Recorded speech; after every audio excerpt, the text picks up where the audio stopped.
Bonsoir à tous, je m'appelle Chunyan Li, consultante et coach pour les affaires franco-chinoises et auteur du livre Réussir sur le marché chinois.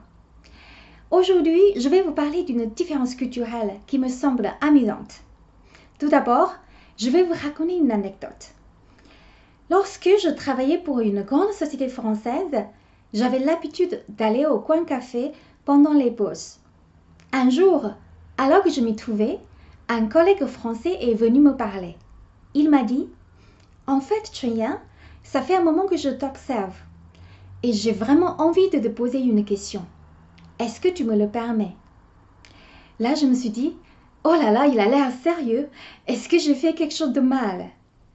Je lui ai donc répondu « Bien sûr, vas-y. » Il a continué « Je constate que parfois tu ne prends que de l'eau chaude sans rien mettre dedans. Ça me semble très étrange. Pourquoi tu fais ça alors ?» Moi, j'étais très surprise, car pour nous Chinois, c'est tellement naturel de prendre de l'eau chaude depuis qu'on est tout petit. Je lui ai donc demandé pourquoi ça le semble étrange. Il a répondu « Pour nous Français, il faut toujours mettre quelque chose dans l'eau chaude. Du café ou du thé, mais ne rien mettre dedans, je n'ai jamais vu ça. » En effet, c'est quelque chose de difficile à comprendre pour les Français. Depuis cette conversation, plusieurs autres m'ont fait la même remarque. Alors, pourquoi les Chinois aiment-ils boire de l'eau chaude? L'eau chaude a deux caractéristiques. Premièrement, elle est chaude. Deuxièmement, elle n'a pas de goût. Tout d'abord, aux yeux des Chinois, l'eau chaude est très bénéfique pour la santé. Déjà, une haute température aide à la stérilisation. C'est pour la même raison que nous mangeons toujours des aliments bien cuits.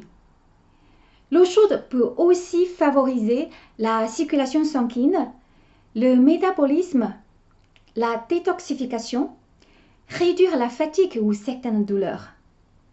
Il est même très conseillé de prendre quelques verres d'eau chaude à jeun le matin quand on se lève. Les Chinois, quand ils voyagent en Chine ou à l'étranger, souvent ils vérifient s'il y a une bouilloire dans leur chambre à l'hôtel. Ensuite, une chose simple et insipide peut être très bonne d'un point de vue chinois. De même, dans la cuisine chinoise, on aime bien le tofu qui est fait à partir du soja. En revanche, quand j'en ai fait goûter à mes amis français, le plus souvent, ils n'ont pas aimé, car il n'a pas de goût. Donc forcément, pour les Français, le café ou le thé qui a du goût est meilleur que l'eau chaude. Cette attitude par rapport à l'eau chaude me fait penser à l'attitude par rapport à la vie aussi. D'après le taoïsme, plus c'est simple, mieux c'est. On peut tout à fait être heureux en menant une vie simple, en possédant peu de choses et en travaillant sur l'intérieur de soi-même. Aujourd'hui, la société chinoise est devenue matérialiste et les jeunes générations ont été aussi en partie occidentalisées. Malgré tout cela, on peut toujours trouver la trace de cette pensée taoïste. Une citation chinoise dit « L'authenticité existe dans l'insipidité. » Autrement dit, le bonheur peut exister dans la routine ou la vie quotidienne qui pourrait paraître monotone ou insipide. Aux yeux de nombreux Chinois, consommer la vie avec modération, en maîtrisant ses désirs, permet de rester en bonne santé et de prolonger sa vie. Du côté français, depuis que je suis venue en France, j'entends assez souvent cette phrase. La vie est courte, il faut en profiter. En fait, l'idée de profiter de quelque chose semble très forte. Profiter du soleil, profiter des fêtes, profiter des vacances, etc. De même, il faut aussi profiter au maximum de la vie en lui donnant un goût fort, c'est-à-dire avoir le plus d'expérience possible en lâchant prise et en poursuivant ses propres désirs. Quelque part, il y a toujours une peur de rater quelque chose. Je me souviens d'un panneau lumineux avec un message diffusé par la mairie de Paris.